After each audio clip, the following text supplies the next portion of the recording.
What if it's actually the documentary that's episode 9? Just hear me out. So we all know there's been a lot of discussion about conformity gate. And at first I was really sceptical, but then I fell down several rabbit holes and I'm truly convinced that something else is coming.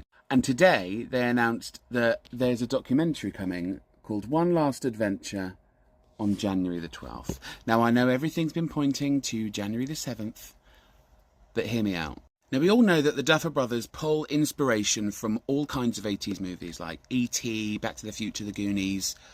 But what about the Nightmare on Elm Street franchise? Now, if you don't know, A Nightmare on Elm Street is a series of films from the 80s and 90s that are considered like one of the best or most popular horror franchises ever. Now, the original series of films consisted of 6 films, and it ended with a film called Freddy's Dead: The Final Nightmare.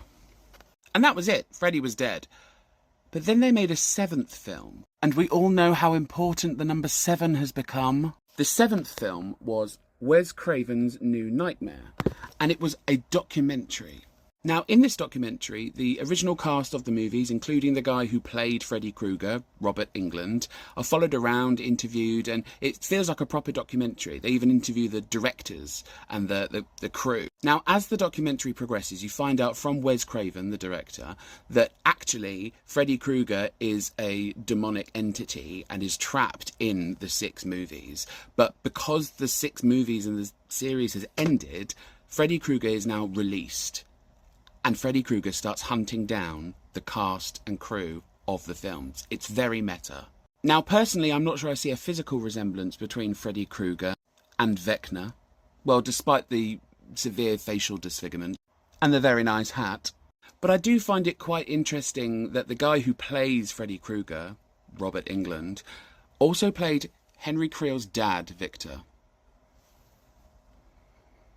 Maybe the number 7 isn't pointing to the 7th of January. Maybe the number 7 that seems to keep cropping up in everyone's theories is pointing to a homage of the 7th Nightmare on Elm Street film. Like the number 7 that's on the dice at the end of the finale